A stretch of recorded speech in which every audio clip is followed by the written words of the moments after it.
नमस्कार दोस्तों, most welcome to संभव एजुकेशन क्लासेस। सीटेट 2024 के लिए हम लोग सीडीपी की जो क्लास कंटिन्यू किए हैं। आज ये हमारा तीसरा पार्ट है और तीसरे पार्ट में फिर हम 30 क्वेश्चन लेंगे सीडीपी के, जो प्रीवियस ईयर पूछे गए हैं। तो उसमें जितने भी क्वेश्चन है उनके कॉन्सेप्ट को भी हम साथ में ही सीखेंगे। तो आइए शुरुआत करते हैं। सबसे पहले उस क्वेश्चन का एनालिसिस करेंगे और उसको रीड करने की जो टेक्निक है उसको सीखेंगे कि कैसे रीड करते हैं, ताकि अगर बहुत ज्यादा हम स्टडी ना किए हो तो भी अच्छे मार्क हमारे आ जाए। तो आइए पहला क्वेश्चन लेते हैं। क्वेश्चन नंबर 1, स्कूली काल में प्रारंभिक वर्षों में विद्यार्थियों को संसाधन संपन्न वातावरण प्रदान कराना विशेष रूप से महत्वपूर्ण है। अब यहाँ देखिए संसाधन जो वातावरणीय संसाधन है उसको उपलब्ध कराना, और कब? स्कूली शिक्षा यानी प्रारंभिक जब स्कूली शिक्षा है तो वहां पर जो एजुकेशन दिया जाता है वो वातावरण से रिलेटेड होना चाहिए, यानी कि वह एग्जाम्पल दिया जाए जो हमारे एनवायरनमेंट में दाएं बाएं हमारे आसपास में है, उनके द्वारा बच्चों को सिखाया जाए। तो पहला तो अभिकथन एकदम करेक्ट है। दूसरा कारण क्या कहता है? विकास के कुछ संवेदनशील चरण होते हैं जिसके दौरान बच्चे वातावरणीय प्रभावों से विशेषतः अनुक्रियाशील होते हैं।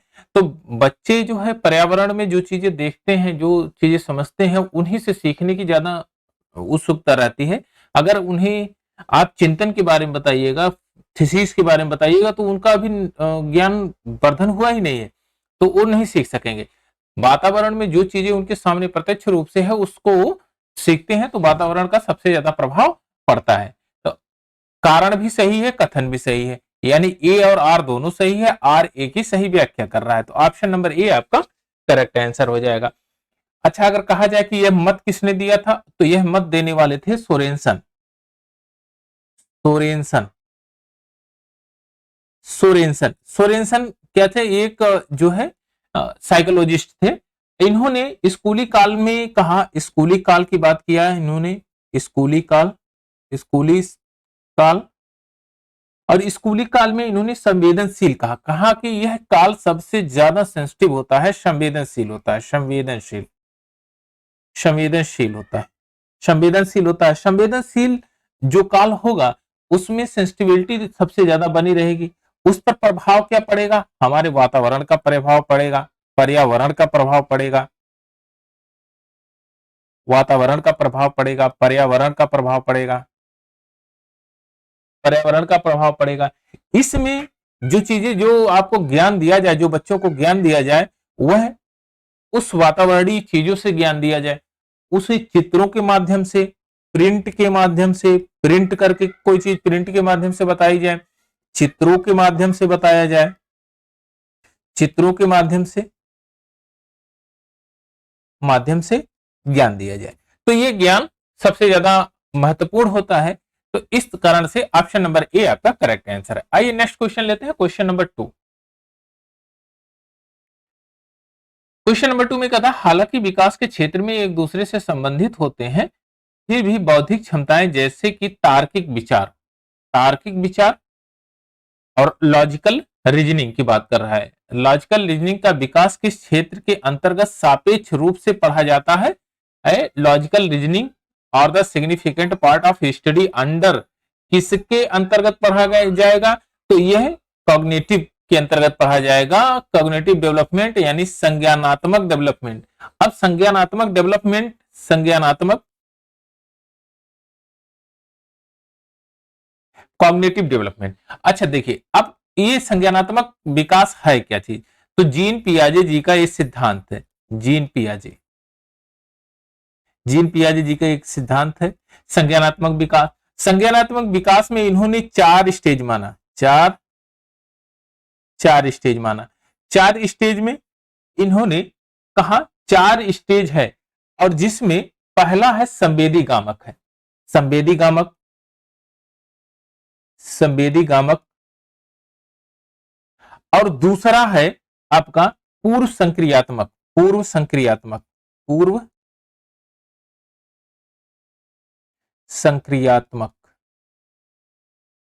और उसके बाद तीसरा है मूर्त संक्रियात्मक।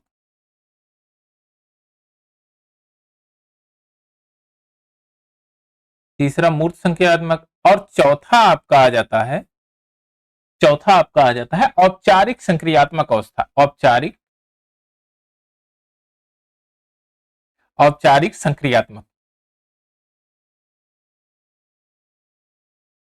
औपचारिक संक्रियात्मक अवस्था आ जाती है। संवेदी गामक क्या होता है कि यह 0 से 2 साल तक चलता है। इसमें बच्चा जो है अपने हाव भाव से सीखता है, जैसे त्वचा से सीखता है, जो ज्ञानेन्द्रियां हैं उनसे सीखता है, उनसे अनुभव करता है। और पूर्व संक्रियात्मक काल का जो पीरियड होता है 2 से 7 वर्ष होता है। मूर्त का 7 से 12 वर्ष होता है, और 12 से 18 वर्ष आपका संक्रियात्मक, औपचारिक संक्रियात्मक पीरियड होता है। तो जीन पियाजे ने 4 स्टेप्स में इसको बताया है। चलिए नेक्स्ट क्वेश्चन लेते हैं।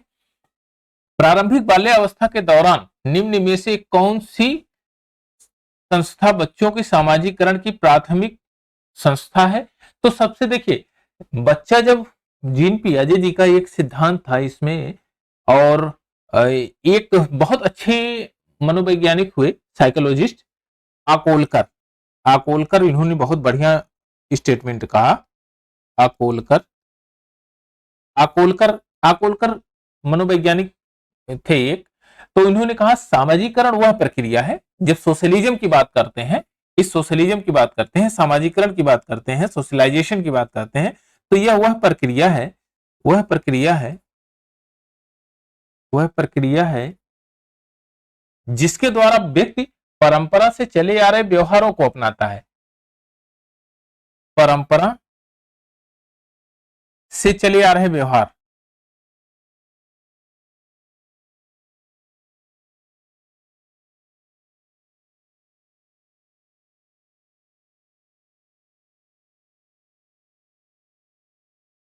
व्यवहार को अपनाता है।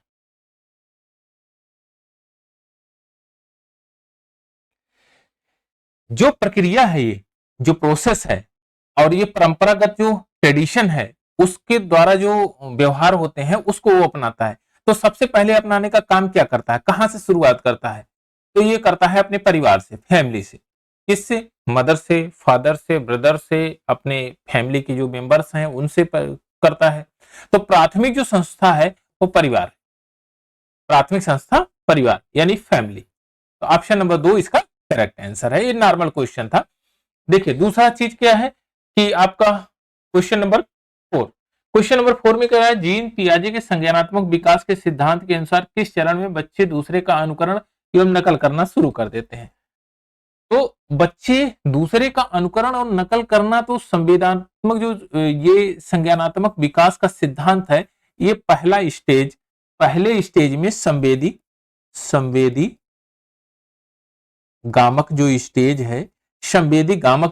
है, उसमें जो ज्ञानेंद्रियों से वो इसको प्राप्त करना शुरू कर देते हैं। यानी कि ज्ञानेंद्रियों से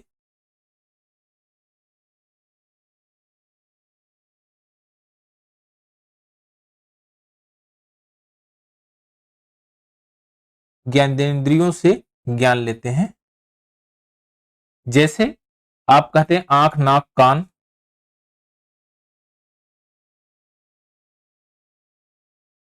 त्वचा, इन सब से वो सीखते हैं। अच्छा, इससे सीखते हैं तो इसका अनुकरण करते हैं। अब देखिए छोटे बच्चे को जब आप हंसीएगा तो वो भी हंसेगा, आप उसको और जितनी भी एक्टिविटीज कराएंगे वो धीरे धीरे एक्टिविटीज करेगा, हालांकि समझ नहीं रहा है, लेकिन वह जैसे भी आपका हैंड मूवमेंट चल रहा है, आंख, नाक, त्वचा, जो उसका सेंसर काम कर रहा है, संवेदी गामक जो उसके अंदर संचार हो रहा है, तो उससे वो आपका अनुकरण करता है। तो दूसरे का जो अनुसरण करने वाला, जो नकल करने वाली पद्धति होती है, वो संवेदी गामक से ही शुरू होती है। यह 0 से 2 साल के बच्चा करना शुरू कर देता है। तो ऑप्शन नंबर ए आपका करेक्ट आंसर है। सेंसिरोमीटर, ये जो है आपका option number A correct answer है। चलिए नेक्स्ट क्वेश्चन लेते हैं। क्वेश्चन नंबर 5, जीन पियाजे के संज्ञानात्मक विकास सिद्धांत के अनुसार किस चरण में बच्चे घटनाओं को भूत, वर्तमान और भविष्य के सही क्रम में याद रखते हैं? तो देखिए ये 4 अवस्थाएं जीन पियाजे जी की है। जीन पियाजे। जीन पियाजे, ये 4 अवस्थाएं हैं। 4 अवस्थाएं में ये 0 से 2 साल, ये 2 से 7 साल, और इस 7 से 12 साल, और 12 से 18 साल, ये चारों अवस्थाएं। और इसमें एक रहा बच्चे घटनाओं को, भूतकाल के, वर्तमान, भविष्य की घटनाओं को मूर्त संक्रियात्मक काल में अडॉप्ट करते हैं। किस में करते हैं? मूर्त संक्रियात्मक काल में। मूर्त संक्रियात्मक काल में इसको अडॉप्ट कर लेते हैं। अच्छा, इसमें करते क्या है, क्या क्या कंडीशंस अप्लाई होती है, क्या क्या और होता है? तो इसमें पहला नंबर याद करने, याद करना, यानी याद क्या होता है? दिन, समय, तारीख, और वर्तमान, भूत, वर्तमान, भूत, भविष्य, यानी कि स्मरण शक्ति, मेमोराइजेशन वाली कंडीशंस अप्लाई हो जाती है 7 से 12 साल के बच्चे में। और तार्किक चिंतन भी होता है, तार्किक तार्किक चिंतन, तार्किक चिंतन भी इसमें होने लगता है। एक तर्क करना सीख जाते हैं। अब मूर्त अवस्था, यानी 2 वस्तुओं में अगर कंपैरिजन करना चाहे, तुलनात्मक तुलनात्मक विचार भी उत्पन्न होते हैं। तुलनात्मक विचार भी उत्पन्न होते हैं और ये कंपैरिजन कर सकते हैं। तुलनात्मक ये कंपैरिजन होता है इसमें।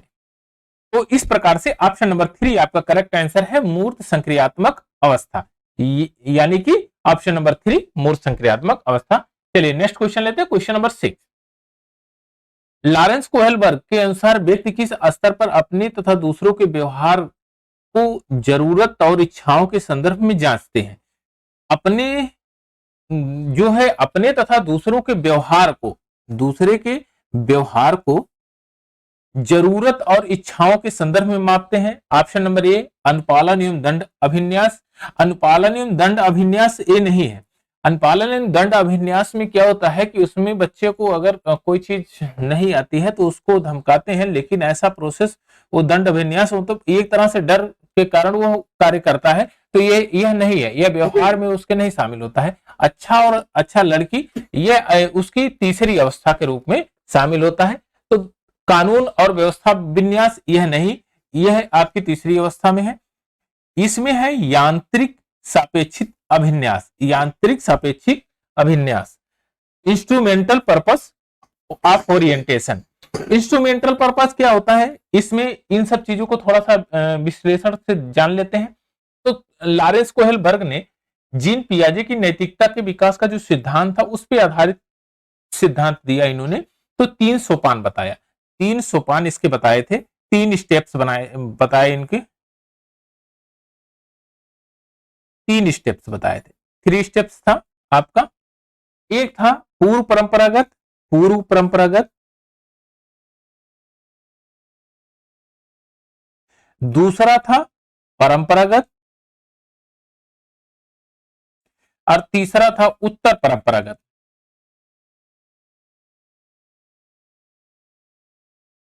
पूर्व परंपरागत, परंपरागत, उत्तर परंपरागत। और पूर्व परंपरागत 0 से 4 से लेकर, यानी 4 साल से लेकर 10 साल तक की अवस्था में था ये पूर्व परंपरागत। और इसमें 2 पार्ट था, एक था आज्ञाकारी एवं दंड अभिन्यास, आज्ञाकारी, आज्ञाकारी, आज्ञाकारी एवं दंड, एवं दंडाभिन्यास।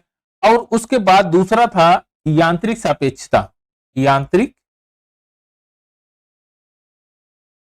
यांत्रिक सापेक्षता, यांत्रिक सापेक्षता अभिन्यास। और यही यांत्रिक सापेक्षता अभिन्यास जो है आपका व्यक्तिवाद, उपकरणवाद, विनिमयवाद को जन्म देता है। यानी व्यक्तिवाद, व्यक्तिवाद, उपकरणवाद, उपकरणवाद, और विनिमयवाद, विनिमयवाद, टिट फॉर टेट, इन सब का वो अनुसरण करता है। तो ऑप्शन नंबर 4 आपका करेक्ट आंसर है, यांत्रिक सापेक्षता अभिन्यास। ऑप्शन नंबर 4 इसका करेक्ट आंसर है। चलिए नेक्स्ट क्वेश्चन लेते हैं, क्वेश्चन नंबर 7। लेव वाइगोत्स्की ने संज्ञानात्मक विकास की प्रक्रिया में सांस्कृतिक, देखिए तो आप इसमें गैप में भरना है आपको, और की महत्वता पर बल दिया है। किस पर बल दिया है? तो देखिए सांस्कृतिक उपकरण, दंड नहीं, सांस्कृतिक उपकरण और दंड इस पर तो संज्ञानात्मक प्रक्रिया नहीं चलेगी। दंड एक निगेटिव टर्मिनोलॉजी है। मनोवैज्ञानिक उपकरण एवं पुरस्कारों, पुरस्कार से विशेष प्रकार का मतलब नहीं होता है, पुरस्कार बहुत ज्यादा अहम भूमिका इसमें नहीं निभाता है। सामाजिक परस्परता एवं चर्चाओं, सामाजिक परस्परिता, तो जो सामाजिक परस्परिता है यह सबसे ज्यादा इंपॉर्टेंट होती है। जो अगर आप सोशल में उसको कर रहे हैं तो सोशल इंटरेक्शन बहुत ज्यादा जरूरी है, सोशल इंटरेक्शन बहुत ज्यादा जरूरी है। अगर किसी भी चीज को आप सीख रहे हैं तो मनुष्य एक सामाजिक प्राणी है, वह सोशल से अटैच होकर चीजों को सीखता है तथा अपने दाएं बाएं जितनी भी घटनाएं घटती हैं उसी से, फॉर एग्जाम्पल से वो सीखने के ज्यादा प्रयास करता है और चर्चाओं पर बल देता है। जब आप डिस्कशन करेंगे तो नई नई चीजें बाहर आएगी, बिना डिस्कशन के आप कोई बहुत विशेष प्रकार का ज्ञान अर्जित नहीं कर सकते। तो इसलिए ऑप्शन नंबर 3 आपका करेक्ट आंसर हो जाएगा, सामाजिक परस्परता और चर्चाओं, यानी सोशल इंटरेक्शन एंड डिस्कशन। तो ऑप्शन नंबर 3 आपका करेक्ट आंसर है। चलिए अब नेक्स्ट क्वेश्चन लेते हैं, क्वेश्चन नंबर 8। अर्थपूर्ण अधिगम को बढ़ावा देने के लिए एक अध्यापिका को की भूमिका निभानी चाहिए। आदेशक, सुसाधक, आदेशक, जानकारी, अनुदेशक। देखिए आदेशक का मतलब ही जो है आदेश करना, वो आदेश मतलब डायरेक्टर के रूप में है, तो यह जो है अधिगम का बढ़िया अर्थपूर्ण ढंग से बढ़ावा नहीं दे सकते, यह तो एडमिनिस्ट्रेशन करने के लिए। जानकारी संभरक, जानकारी इंफॉर्मेशन प्रोवाइडर, इंफॉर्मेशन प्रोवाइडर नहीं होता है, वो होता है फैसिलिटेटर। जो है फैसिलिटेटर जो होता है वह अधिगम को ज्यादा बढ़ावा दे सकता है, इनहेंस कर सकता है। तो सुसाधक सबसे इंपॉर्टेंट टर्म है इसमें, सुसाधक। तो आप पहले में आपका आएगा सुसाधक, और यही आप देख रहे हैं। फिर और चारों ऑप्शन, तीनों ऑप्शन में अन्य में सुसाधक है नहीं, तो हमारा यही आपका सही हो जाएगा। और की भूमिका निभाता है, विद्यार्थियों को ज्ञान सर्जन करने के सक्रिय भागीदार बनने के अवसर प्रदान करता है। ज्ञान का जो सृजन है, जो ज्ञान प्राप्त करने का जो स्ट्रक्चर है, वो उसमें वो सक्रिय भूमिका निभाता है। तो यह अध्यापिका के अर्थपूर्ण अधिगम को बढ़ावा देता है। तो ऑप्शन नंबर ए आपका करेक्ट आंसर हो जाएगा। अच्छा, अब अगर कहा जाए कि एक टर्म सीखते हैं, सुसाध्य। सुसाध्य, सुसाध्य, सुसाध्य क्या है? सुसाधक, सुसाधक का क्या है? ये इसको बोलते हैं फैसिलिटेटर। फैसिलिटेटर, फैसिलिटेटर क्या है? इसमें कहता है कि संपूर्ण समझ के साथ सक्रिय रहते हुए ज्ञान देना है। आप अंडरस्टैंडिंग बेहतर हो, समझ बेहतर हो, और कंटिन्यू कंटिन्यू ज्ञान दें, कंटिन्यू ज्ञान प्रदान करें, प्रदान करने की प्रक्रिया है। अच्छा, अब दूसरा क्या कहते हैं कि इसमें जो है तर्क एवं विचारों का विकास का अधिगम प्रदान किया जाता है, यानी लॉजिकल आप इसको सिखाइए, सोशल से इंटरेक्शन करके और लॉजिकल टर्म को समझाइए। उसमें बच्चे को पारिस्थितिकियों के बारे में बताना है आपको, यानी तर्क संगतता और विचार का विकास। तर्क संगतता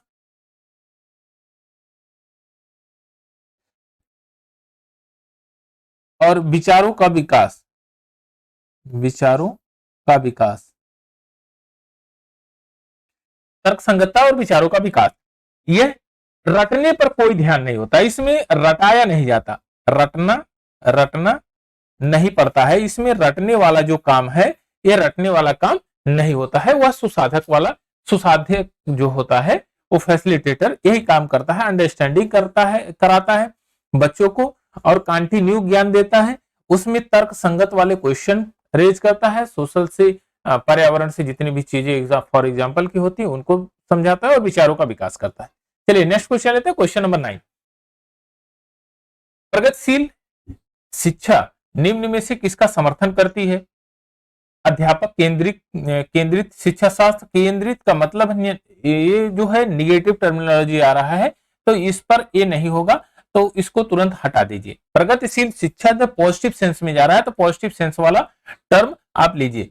अधिगमकर्ता द्वारा स्वमूल्यांकन, यह बात सही है कि अगर आप सेल्फ असेसमेंट नहीं करते हैं तो आप बेस्ट लर्नर नहीं है। और प्रगतिशील शिक्षा में ये इसका जो मेन इंपॉर्टेंट फैक्टर है ये है आपका सेल्फ असिस्टमेंट लर्निंग, यानी स्वतः ज्ञान प्राप्त करने की जो प्रक्रिया है वो प्रगतिशील शिक्षा में ही के अंतर्गत आती है। प्रगतिशील शिक्षा के जनक जो थे वो जॉन डीवी थे। जॉन डीवी ये इसके जनक थे, जनक यानी फादर थे इसके।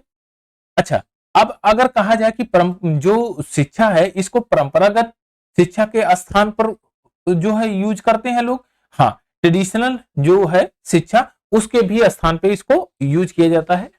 और अनुभवात्मक अधिगम पर यह बल देता है। किस पर बल देता है? अनुभवात्मक अधिगम पे। ध्यान दीजिएगा, अनुभवात्मक अधिगम जो होता है उस पर ये सबसे ज्यादा बल देता है। समस्या समाधान में महत्वपूर्ण सोच पर बल देता है। जो समस्या समाधान आता है उसको कैसे आप कोई समस्या को क्रिएट कर दीजिए और उसके बाद उसका जो है निस्तार मांगिए, तो उस पे कई प्रकार के एग्जाम्पल के साथ उसका निवारण किया जाता है। तो ये जॉन डीवी ने इसको दिया था और इन्होंने एक स्टेटमेंट दिया था, कहीं कहीं पूछा जाता है, learning boys doing, learning boy doing.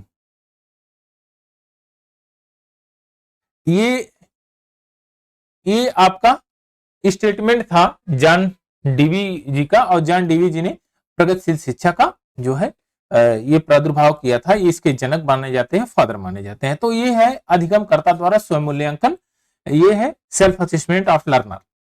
चलिए नेक्स्ट क्वेश्चन लेते हैं। अनिता वैचारिक कौशल जैसे कारण प्रभाव के संबंध इस्तेमाल होने वाली पहेलियों की समस्याओं को काफी अच्छी तरह से सुलझा लेती है। देखिए ये कौन सी पहेली सुलझा रही है? कारण और प्रभाव की। ठीक है, हार्वर्ड गार्डनर के बहुबुद्ध सिद्धांत के अनुसार अनीता के पास उच्च शक्ति है। जब आप दो कारण और प्रभाव को समझने लगेंगे तो आपके पास लॉजिकल अंडरस्टैंडिंग होगी, लॉजिकल मैथमेटिकल अंडरस्टैंडिंग होगी। और इसमें पहला ऑप्शन सही है आपका। तार्किक गणितीय जो शक्ति है, जो बुद्धि है, वह उच्च स्तर की होती है, यानी कि मैथमेटिकल लॉजिकल रीजनिंग का जो एप्टीट्यूड होता है वह सबसे ज्यादा उच्च बुद्धि का होता है, यानी लॉजिकल मैथमेटिकल तार्किक जो गणितीय बुद्धि है वह सबसे उच्च स्तर की है। ऑप्शन नंबर ए आपका करेक्ट आंसर है।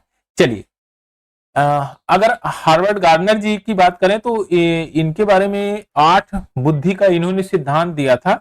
8 बुद्धि के बारे में बताया था कि 8 प्रकार की बुद्धि होती है, तो इसको भी थोड़ा सा ध्यान में रखें, एनसीईआरटी में है। क्वेश्चन नंबर 11, क्वेश्चन नंबर 11 में एक अध्यापिका को अपने विद्यार्थियों को किसी कार्य पर काम करते समय अपने विचारों तथा चिंतन प्रक्रिया को मौखिकीकरण हेतु प्रोत्साहित करना चाहिए। देखिए यहां पर कह रहे हैं अध्यापिका है, अपने विद्यार्थियों के किसी कार्य को काम करते समय उनके विचारों तथा चिंतन की प्रक्रिया पर, उनके थॉट और जो प्रोसेस है उस पर मौखिकीकरण रूप से प्रोत्साहित करना चाहिए, और करना भी चाहिए। यह तो स्टेटमेंट अभिकथन एकदम सही है। निजी वाक विद्यार्थियों के उच्चतर श्रेणी का संज्ञानात्मक कौशल के विकास में बाधक है। निजी वाक जो है ये निगेटिव टर्म का वाक्य जो सेंस है, और बाधक तो होता ही नहीं, विकास में कोई बाधक होगा नहीं। जब आप उसके जो है मौखिक जो चिंतन है उसको आप प्रोत्साहित करेंगे तो बाधा का कोई मतलब है नहीं, तो कारण तो गलत है। तो इस तरह से आप अभिकथन ही सही है। तो ऑप्शन नंबर 3 आपका करेक्ट आंसर है। केवल क्या सही है? केवल अभिकथन ही सही है। चलिए नेक्स्ट क्वेश्चन लेते हैं। क्वेश्चन नंबर 12, अधिगम स्तरों की व्यक्तिगत भिन्नताएं किस वजह से होती है? अधिगम स्तरों में व्यक्तिगत भिन्नताएं आपको बतानी है। The individual differences in learning level of are a result of. अब आपको बताना है ऑप्शन नंबर ए केवल अधिगम करता हूं।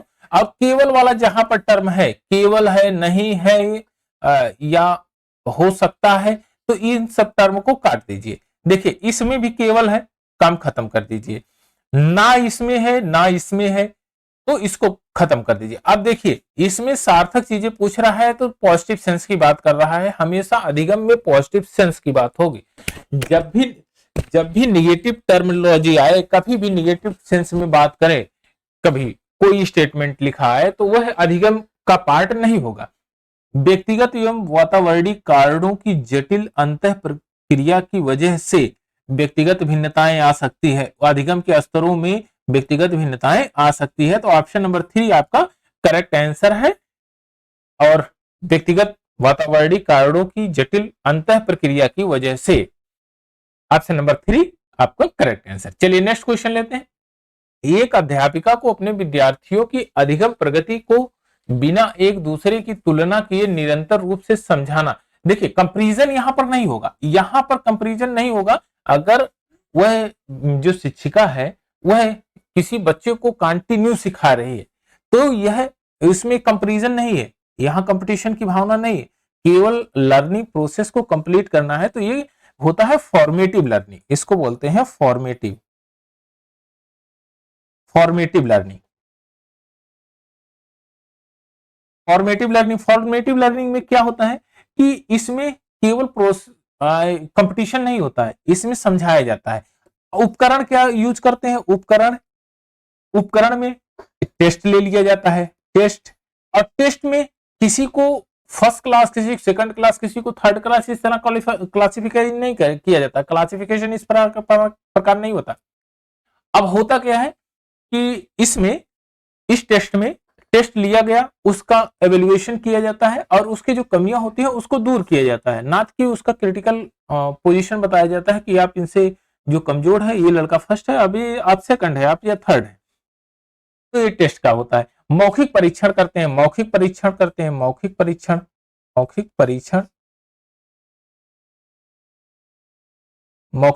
किया जाता है। और क्या किया जाता है, पोर्टफोलियो को चेक किया जाता है, इसको चेक किया जाता है। तो ऑप्शन नंबर ए आपका करेक्ट आंसर है। रचनात्मक मूल्यांकन किया जाता है, फॉर्मेटिव असेसमेंट किया जाता है, फॉर्मेटिव असेसमेंट। चलिए नेक्स्ट क्वेश्चन लेते हैं, क्वेश्चन नंबर 14। सभी विद्यार्थियों को अपनेपन संबद्धता की भावना विकसित करने के लिए एक अध्यापिका को क्या करना चाहिए। तो देखिए इसमें पॉजिटिव सेंस की बात कर रहा है कि अध्यापिका को क्या करना चाहिए कि विद्यार्थियों में अपनेपन की जो संबद्धता की भावना विकसित हो। तो रूढ़िवादी का तो कोई स्थान नहीं है, काम खत्म कर दीजिए। केवल का कोई मतलब नहीं है यहाँ पर। गौड़ समझे वाले गौड़ समझने वाले जो समूह है, आने वाले विद्यार्थियों के अनुभवों को अनदेखा करे, अनदेखा भी निगेटिव सेंस है। अब बचा हुआ एक ऑप्शन, तो विविधता एवं व्यक्तिगत भिन्नताओं के प्रति सम्मान पैदा करें। विविधता और जो व्यक्तिगत भिन्नताएं हैं उनको सम्मान दिया जाए और उनके आधार पर भी उनको समझाया जाए, सिखाया जाए। इसका मतलब ये नहीं कि कोई लोअर बैकग्राउंड से आता है तो आप उसको ज्ञान ना दीजिए, वो उसका अधिकार है और उसको देना चाहिए। तो ऑप्शन नंबर 4 आपका करेक्ट आंसर है। तो इस तरह से अगर आंसर मार्क करेंगे कि जैसे एक ऑप्शन को काटना शुरू करेंगे कि उसमें टर्म जो है निगेटिव टर्म है उसको हटा दीजिए, तो आपका जो है चांसेस ज्यादा है क्वेश्चन सही करने के। चलिए नेक्स्ट क्वेश्चन लेते हैं। विद्यार्थियों के समालोचनात्मक चिंतन का विकास हेतु निम्न में से क्या सहायक है। देखिए ऑप्शन नंबर 1 विचारों की नम्यता, और ऑप्शन नंबर 2 परासंज्ञान। यहां पर पूछा समालोचनात्मक चिंतन के विकास, तो परासंज्ञान बहुत जरूरी है, परासंज्ञान तो होना चाहिए। स्वयं पूछताछ और स्वयं आकलन यह भी होना चाहिए। Self questioning and self testing यह भी होना चाहिए, तभी तो आप समालोचनात्मक चिंतन करेंगे, स्वतः चिंतन करके स्वतः विकास करेंगे। सुझाव समाधानों का मूल्यांकन यह भी होना चाहिए। क्या नहीं होना चाहिए, विचारों की नम्यता नहीं होना चाहिए।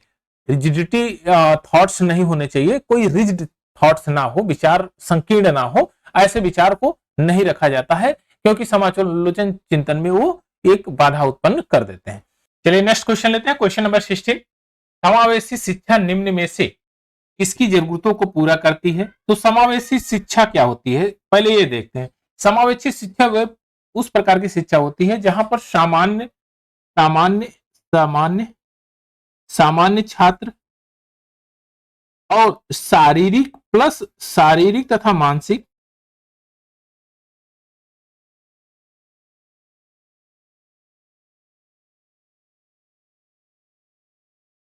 शारीरिक तथा मानसिक रूप से बाधित,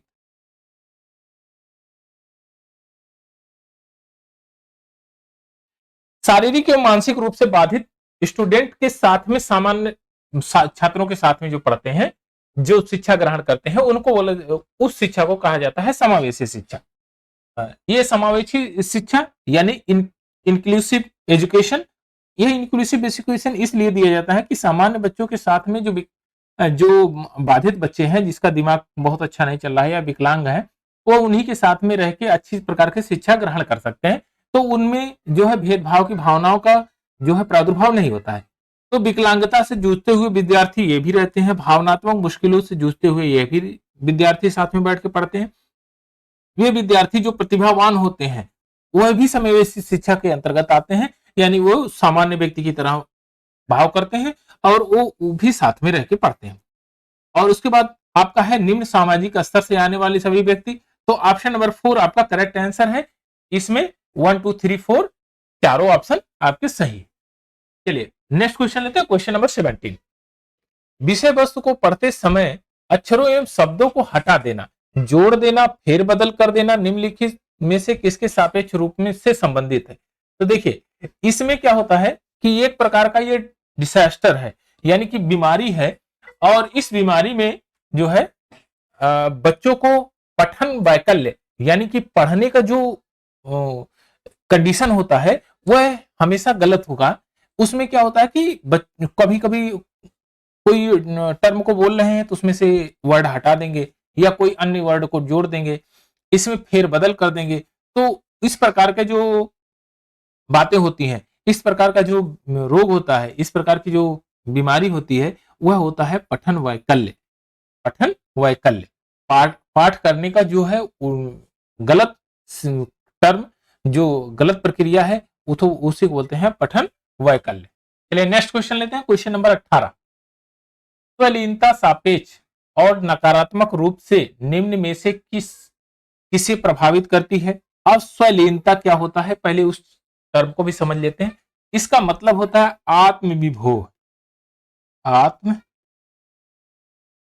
विभोह मतलब स्वतः में खो जाना, यानी कि स्वयं में ही खो जाना, अपने आप में ही बड़बड़ाने लगना, स्वयं में खो जाना।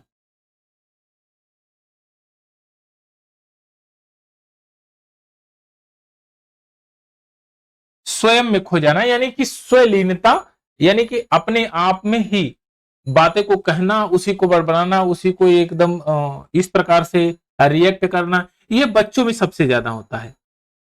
इसमें क्या होता है कि बच्चे अपनी ही बात, कही हुई बातों को दोहराते रहते हैं, उसी को बोलते हैं स्वलीनता, उसी को बोलते हैं एथिज्म। और यह किसको प्रभावित करती है, सामाजिक और संप्रेषण कौशल को प्रभावित करती है। इसमें सोशलिज्म आप देखेंगे तो कहेंगे कि यार ये तो बच्चा हमेशा बड़बड़ाता रहता है, बकलोल वाला काम करता है, तो इसका मतलब वह सोशलिज्म से डिस्ट्रैक्ट होता है। वह जो प्रभावित करती है सोशलिज्म को, संप्रेषण कौशल को, हमेशा बड़बड़ाता रहेगा तो उसका जो है विकास भी बहुत बेहतर नहीं होगा, संप्रेषण कौशल उसका बहुत बढ़िया से नहीं हो पाएगा। तो ऑप्शन नंबर ए आपका करेक्ट आंसर है इसमें सामाजिक एवं संप्रेषण कौशल। चलिए नेक्स्ट क्वेश्चन लेते हैं, क्वेश्चन नंबर 19। प्रतिभाशाली विद्यार्थियों के संदर्भ में निम्नलिखित में से कौन सा स्टेटमेंट सही है। इसमें आपको सही स्टेटमेंट बताना है। देखिए प्रतिभाशाली विद्यार्थियों के बारे में आपको बताना है, इन्हें कभी भी अधिगम आसक्ता नहीं होती। नहीं वाले टर्म को काट दीजिए, काम खत्म कर दीजिए। देखिए उत्क्रमणिकता की कमी होती है, कमी वाले को भी काट दीजिए, ठीक है। अब इसमें कह रहा है कि जिसमें जिज्ञासा की भावना बहुत क्षीण होती है, क्षीण भी निगेटिव सेंस दे रहा है, इसको भी काट दीजिए। बचा क्या है, ऑप्शन नंबर 4, वो अभिव्यक्ति में प्रवाह तथा विवर्धन दर्शाते हैं, अभिव्यक्ति में प्रवाह तथा विवर्धन को दर्शाते हैं। तो ऑप्शन नंबर 4 इसका करेक्ट आंसर हो जाएगा। तो इस तरह से आप एलिमिनेट कर सकते हैं किसी भी चारों ऑप्शन को आराम से। निगेटिव टर्म को काटना शुरू करिए, अपने आप जो लास्ट में बच जाएगा वो एकदम सार्थक और पॉजिटिव टर्म का होगा।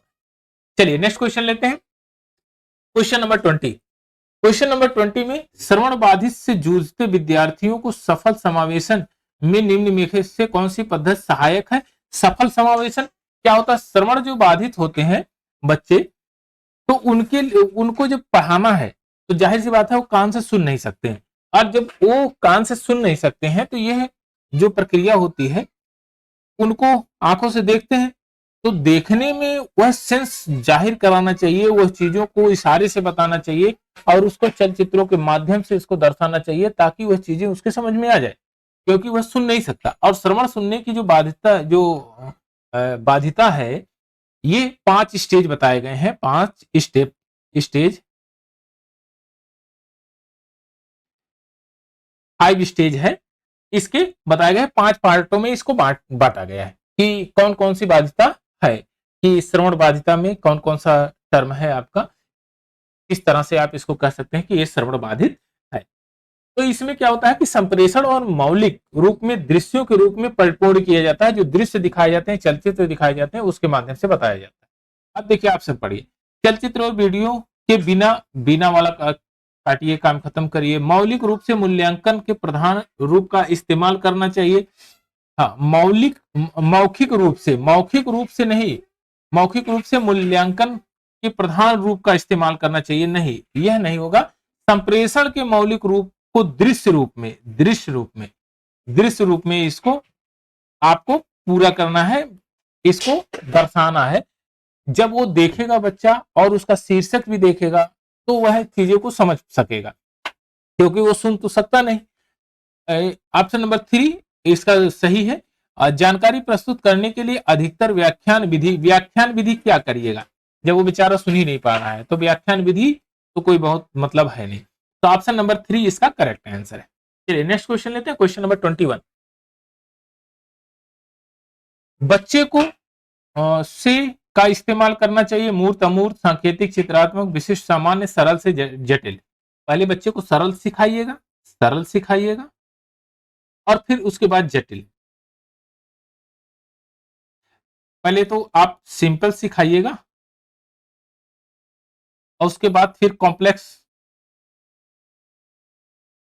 कॉम्प्लेक्स की तरफ जाइएगा, कि कॉम्प्लेक्स से सिंपल की तरफ, क्योंकि बच्चा तो अभी स्टार्टिंग कर रहा है तो इसको साधारण तरीके से सीखेगा, सिंपल से कॉम्प्लेक्स की तरफ जाएगा। तो ऑप्शन नंबर 4 आपका करेक्ट आंसर, सरल से जटिल की तरफ। चलिए नेक्स्ट क्वेश्चन लेते हैं, क्वेश्चन नंबर 22। निम्नलिखित में से कौन सा अधिगम युक्त जानकारी प्रकरण में प्रभावशाली नहीं होती है? प्रकरण में प्रभावशाली नहीं होती है। अधोरेखन एवं चिन्हन करना। देखिए अधोरेखन एवं चिन्हन करना, जैसे हम कर रहे हैं अधोरेखन और चिन्हन कर रहे हैं, चिन्हित कर रहे हैं, यह तो इसके प्रभावशाली होता है, ये तो सही है ऑप्शन। स्मृति सहायक विधियों का प्रयोग, स्मृति सहायक विधियों का जो है आप प्रयोग नहीं करेंगे तो कैसे आप उसको समझाएंगे, कैसे उसको आप मेमोराइज रखेंगे, तो यह भी सही है। उदाहरण का सृजन करना, यह भी प्रभावशाली युक्ति है।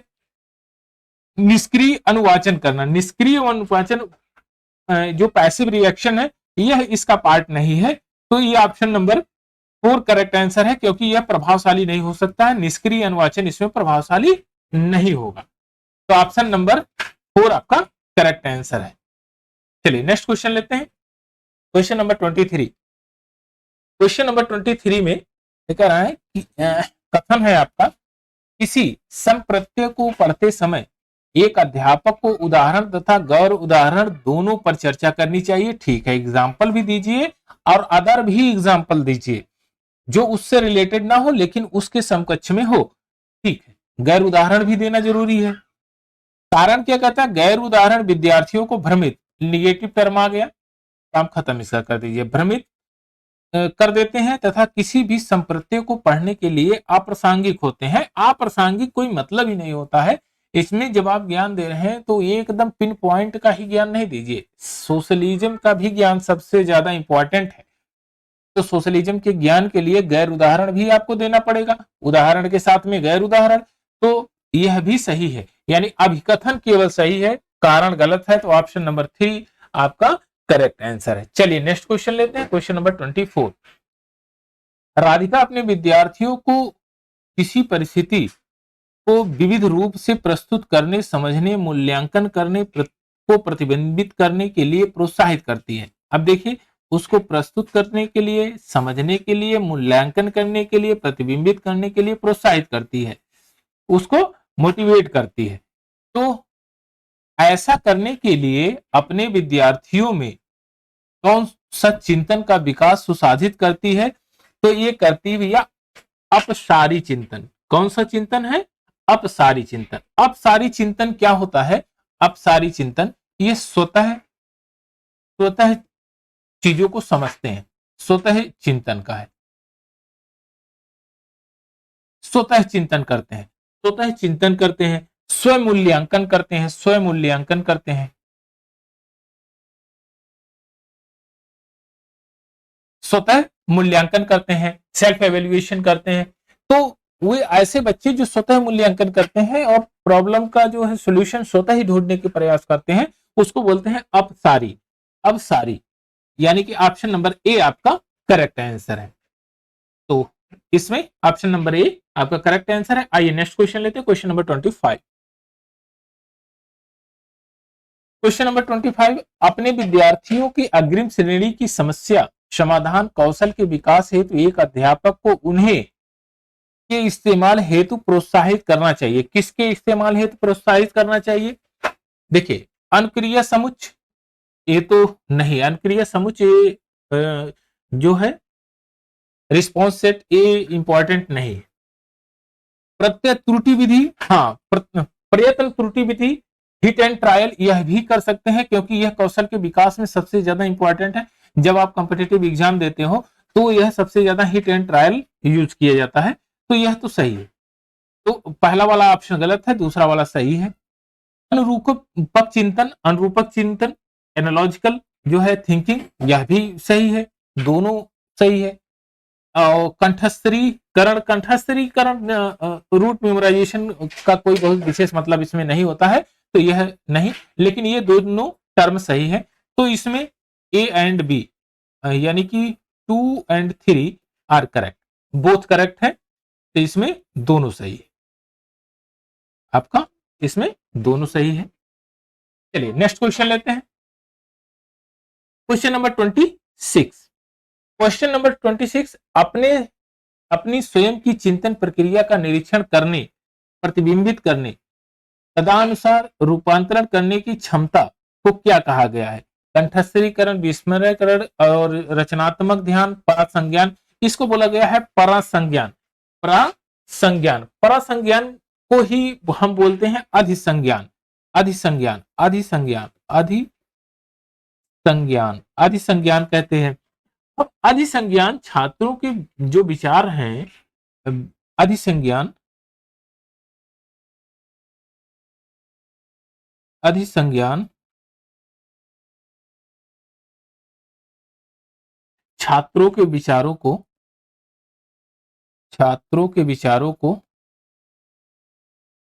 विचारों को अपसारी बनाता है, अपसारी, अपसारी बनाता है। अपसारी क्या है? स्वतः मूल्यांकन, सेल्फ एवेल्युएशन और स्वतः में जो है प्रॉब्लम को सॉल्व करने की क्षमता। और यही चीज कर रहा है निरीक्षण करना, चिंतन प्रक्रिया का स्वयं अपनी स्वयं से निरीक्षण करना, प्रतिबिंबित करना, रूपांतरण करने की जो जो क्षमता है उसको कहा जाता है परासंज्ञान।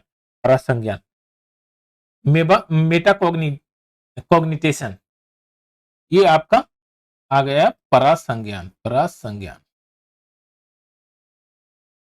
ऑप्शन नंबर 4 आपका करेक्ट आंसर। चलिए नेक्स्ट क्वेश्चन लेते हैं, क्वेश्चन नंबर 27। जानकारी प्रकरण प्रक्रमण कौशल जैसे अनुस, अनुस्मरण है, क्या है? ऑप्शन नंबर ए व्यक्तियों के भावात्मक स्थिति से संबंधित नहीं है, नहीं वाला काम खत्म कर दीजिए। यहां पर भावनाओं से महत्वपूर्ण रूप से प्रभावित होते हैं, यह तो सार्थक है। नकारात्मक भाव, नकारात्मक छोड़ दीजिए, यहां काम खत्म कर दीजिए। सकारात्मक भावों की जिज्ञासा से नकारात्मक भाव का प्रादुर्भाव, यहां भी ये दोनों टर्म काटिए। ऑप्शन नंबर 2 सही है, भावनाओं से महत्वपूर्ण रूप से प्रभावित होते हैं और जानकारी जो प्रक्रमण कौशल होता है उसमें यह प्रकार का अनुसरण किया जाता है, भावनाओं के महत्वपूर्ण रूप से प्रभावित होते हो। चलिए नेक्स्ट क्वेश्चन लेते हैं, क्वेश्चन नंबर 28। कि गैप है आपका फिल इन द ब्लैंक्स के लिए सीखना बाह्य अभिप्रेरणा का उदाहरण है। क्या सीखना के लिए? आपके learning to that days is an the example of स्टेनिस मोटिवेशन। जो बाह्य मोटिवेशन है, उत्प्रेरणा है, वो क्या है? बाह्य उत्प्रेरणा क्या है? हमारे जो आसपास की उत्प्रेरणा है, हमारे आसपास के लोग हैं, तो हमारे आसपास के लोग यानी कि दोस्तों के बीच लोकप्रियता पाने का जो लड़कों के अंदर जो उत्साह रहता है, वह सबसे ज्यादा अभिप्रेरणा का काम करता है, वो बाह्य प्रेरणा में आता है, उसको बोलते हैं बाह्य अभिप्रेरणा।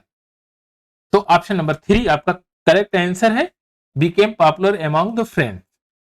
तो ऑप्शन नंबर 3 दोस्तों के बीच में लोकप्रियता पाने का जो है विचार है, वो बाह्य अभिप्रेरणा के अंतर्गत आता है। चलिए नेक्स्ट क्वेश्चन लेते हैं, क्वेश्चन नंबर 29। क्वेश्चन नंबर 29 में अधिगम सबसे अधिक प्रभावशाली और अर्थपूर्ण होता है अगर विषय वस्तु विद्यार्थियों का सामाजिक परिवेश से संबंधित हो।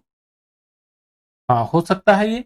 शिक्षा शास्त्र मुख्यतः अध्यापक केंद्रित हो, केंद्रित वाला काम खत्म कर दीजिए। अधिगम का लक्ष्य अभिमुखी हो, अभिमुखी यह भी खत्म करिए, अभिमुखी नहीं होना चाहिए। विद्यार्थियों का ज्ञान सृजन के अवसर ना दिया जाए, ये तो काम है, खत्म कर दीजिए। तो ऑप्शन नंबर ए आपका करेक्ट आंसर है, टोटली पॉजिटिव सेंस में। और ये कह रहा है कि विषय वस्तु विद्यार्थियों के सामाजिक परिवेश से संबंधित हो। जो चीजें वो सीख रहे हैं, जिस चीज के बारे में अध्ययन कर रहे हैं, वो सामाजिक परिवेश में उसके एग्जाम्पल्स मौजूद होने चाहिए, वो सामाजिक परिवेश से मिलता जुलता हो, ताकि बच्चों को सीखने में आसानी हो। चलिए नेक्स्ट क्वेश्चन लेते हैं, क्वेश्चन नंबर 30, इस सेशन का लास्ट क्वेश्चन है ये। और निम्न में से कौन सा कारक अधिगम को सुसाधित करता है?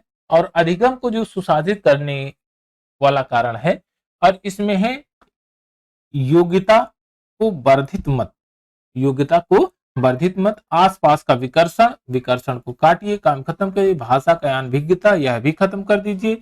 तार्किक संबंध न्यूनता, यह भी खत्म कर दीजिए। योग्यता की वर्धित मत। ऑप्शन नंबर ए आपका करेक्ट आंसर है। तो यहां तक आपका एक पूरा सेशन कंप्लीट हुआ। ये 30 क्वेश्चन आपका प्रीवियस में पूछा गया था, और 30 क्वेश्चनों का ये सेट हमने कंप्लीट किया, और नेक्स्ट सेट हम कल करेंगे 30 क्वेश्चनों का। इसी प्रकार से करते रहेंगे। एग्जाम के लगभग 10 दिन पहले से आपको मैराथन क्लासेस मिलेगी, लगभग 50-50 क्वेश्चनों का जो सेट होगा वह मिलेगा, लगभग 5-7 दिन तक कंटिन्यू चलेगा, जिसमें से आपके 250-300 क्वेश्चन से ऊपर ही कंप्लीट हो जाएंगे। तो अभी इसको आप स्टडी करिए, और नेक्स्ट सेशन हम लोग कल करेंगे।